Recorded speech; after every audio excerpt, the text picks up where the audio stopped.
আসসালামু আলাইকুম। সবাইকে স্বাগত জানাচ্ছি। আমি নাসরুল ইসলাম তন্ময়। শুরুতে বিআরবি কেবল সংবাদ শিরোনাম। বাংলাদেশের সর্বশেষ গুরুত্বপূর্ণ আপডেট সংবাদে আপনাকে স্বাগত। শুরুতেই সংবাদ শিরোনাম, পরে বিস্তারিত। প্রথমেই জানাবো, মিটফোর্ট হত্যাকাণ্ড নির্বাচনের পরিবেশকে বিঘ্নিত করার পরিকল্পনা, বললেন মির্জা ফখরুল।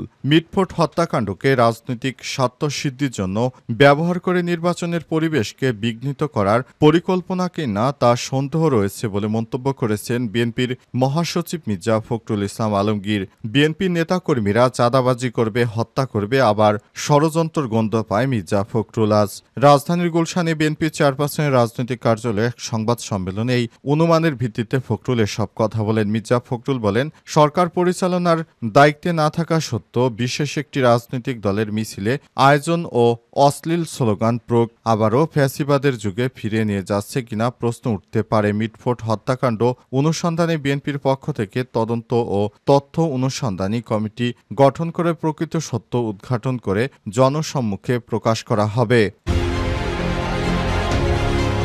কাতারের দোহায় যুদ্ধবিরতির আলোচনা বন্ধ থাকলেও গাজা নিয়ে আসার কথা শোনালেন যুক্তরাষ্ট্রের প্রেসিডেন্ট ডোনাল্ড ট্রাম্প। গাজায় যুদ্ধবিরতি নিয়ে দোহায় আলোচনা বন্ধ থাকলেও আসার কথা শোনালেন মার্কিন প্রেসিডেন্ট ডোনাল্ড ট্রাম্প। তিনি বলেছেন, গাজায় ইসরায়েলি সংঘাত নিয়ে আলোচনা চলছে, আশা করছি আগামী সপ্তাহের মধ্যেই এই অগ্রগতি হবে। আজ সাংবাদিকদের সঙ্গে আলাপকালে কথা বলেছেন তিনি। খবর আরব নিউজে।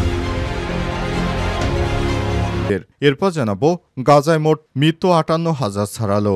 গাজায় ইসরায়েলি বাহিনীর ভয়াবহ বিমান হামলায় অন্তত 95 জন ফিলিস্তিনি নিহত হয়েছে। আজ গাজা সিটির একটি বাজার ও শরণার্থী ক্যাম্পের একটি পানি সংগ্রহ কেন্দ্রে চালানো হামলায় এই প্রাণহানির ঘটনা ঘটে। ফিলিস্তিনের স্বাস্থ্য মন্ত্রণালয়ের বরাতে তথ্য জানিয়েছে আল জাজিরা।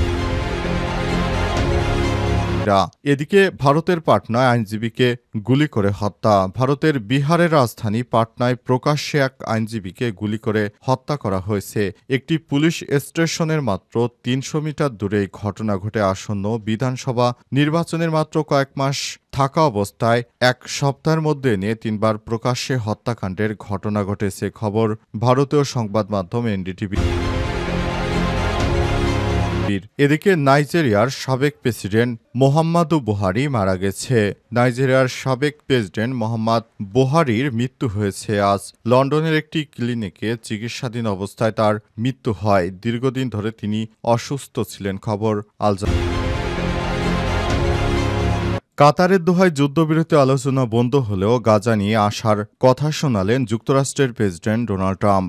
গাজায় যুদ্ধবিরতি নিয়ে দোহায় আলোচনা বন্ধ থাকলেও আসার কথা শুনিয়েছেন মার্কিন প্রেসিডেন্ট ডোনাল্ড ট্রাম্প। তিনি বলেছেন, গাজায় ইসরায়েলি সংঘাত নিয়ে আলোচনা চলছে, আশা করি আগামী সপ্তাহের মধ্যেই এর অগ্রগতি হবে। আজ সাংবাদিকদের সঙ্গে আলাপকালে কথা বলেন তিনি। খবর আরব নিউজের। ট্রাম্প বলেছেন, গাজা নিয়ে আমরা কথা বলছি, আশা করছি আগামী সপ্তাহের মধ্যেই আমরা সরাসরি কোনো পদক্ষেপে পৌঁছাতে পারব। যদিও 4 জুলাই তিনি এই ধরনের মন্তব্য করেছিলেন। গত 1.5 বছরের বেশি সময় ধরে গাজায় হামলা চালিয়ে যাচ্ছে ইসরায়েল। হামলায় এ পর্যন্ত গাজার 58,000 ফিলিস্তিনি নিহত হয়েছে। এছাড়াও আহত হয়েছে 1,38,500 জন মানুষ। এদিকে ট্রাম্পের মধ্যপ্রাচ্য বিষয়ক দূত স্টিভ উইটকফ সাংবাদিকদের বলেছেন, তিনি আলোচনার ব্যাপারে এখনও আশাবাদী। তিনি জানান, যুক্তরাষ্ট্রে অনুষ্ঠিত ফিফা ক্লাব বিশ্বকাপ ফাইনালের মাঝে তিনি কাতারে মধ্যস্থতাকারীদের সঙ্গে সাক্ষাৎ করবেন।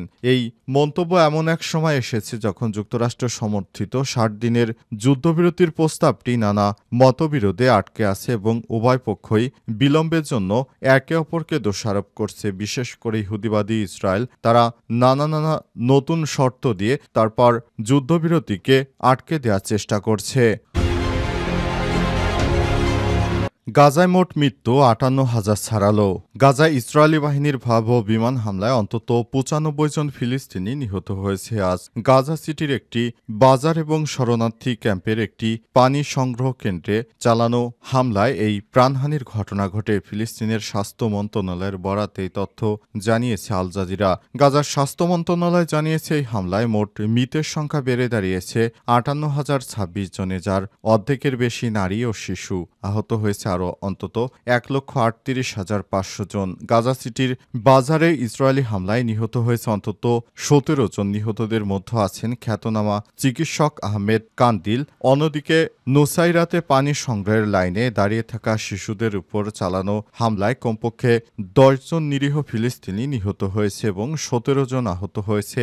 ইসরায়েলি বাহিনী দাবি করেছে নুসাইরাতের লক্ষ্য ছিল একজন যোদ্ধা, তবে প্রযুক্তিগত ত্রুটির কারণে হামলা লক্ষ্যবস্তু হয়েছে। তবে এই দাবি স্বতন্ত্রভাবে যাচাই করা সম্ভব হয়নি। গাজায় চলমান ইসরায়েলি অবরোধের কারণে জ্বালানি সরবরাহ বন্ধ হয়ে গেছে, ফলে ডেসালেশন প্লান্ট এর পানির শোধনাগারগুলো বন্ধ রয়েছে। বহু বাসিন্দা এখনও হাঁটাহাঁটি করে সীমিত পানি সংগ্রহের চেষ্টা করছে। জাতিসংঘের শিশু সংস্থা ইউনিসেফ জানিয়েছে জুন মাসে গাজায় 5,800 জন শিশু অপুষ্টিতে আক্রান্ত, যার মধ্যে 1,000 চরম ঝুঁকিতে রয়েছে।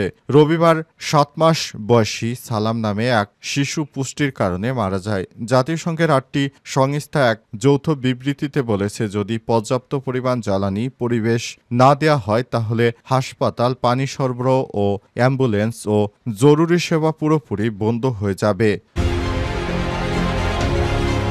পাটনায় আইনজীবীকে গুলি করে হত্যা।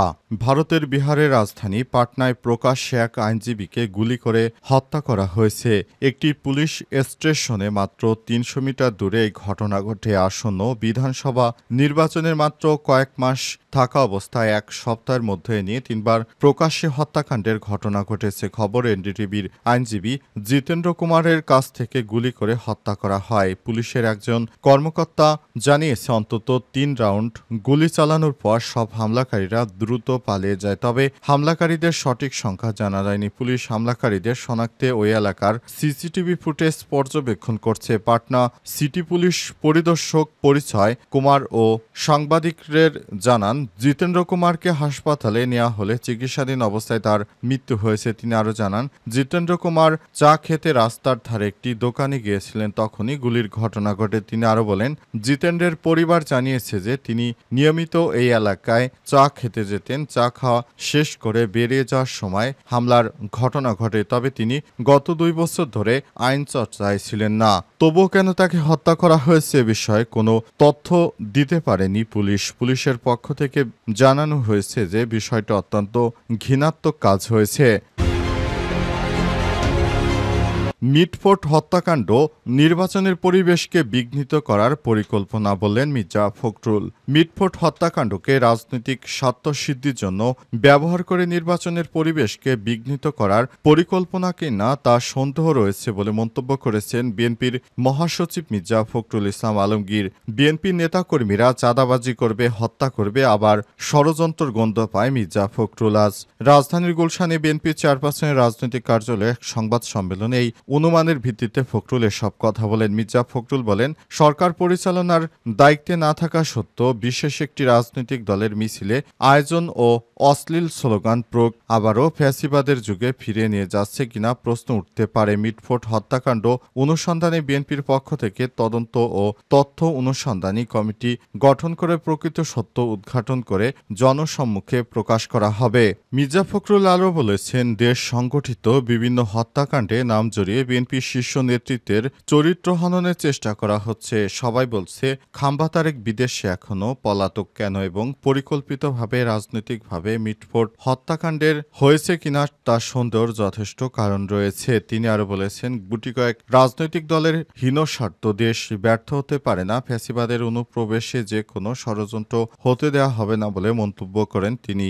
এ সময় সুপরিকল্পিতভাবে বিএনপির বিরুদ্ধে একটি শীর্ষ নেতৃত্বের নামে কুরুচিপূর্ণ বক্তব্যের তীব্র নিন্দা ও প্রতিবাদ জানান মির্জা ফখরুল ইসলাম আলমগীর।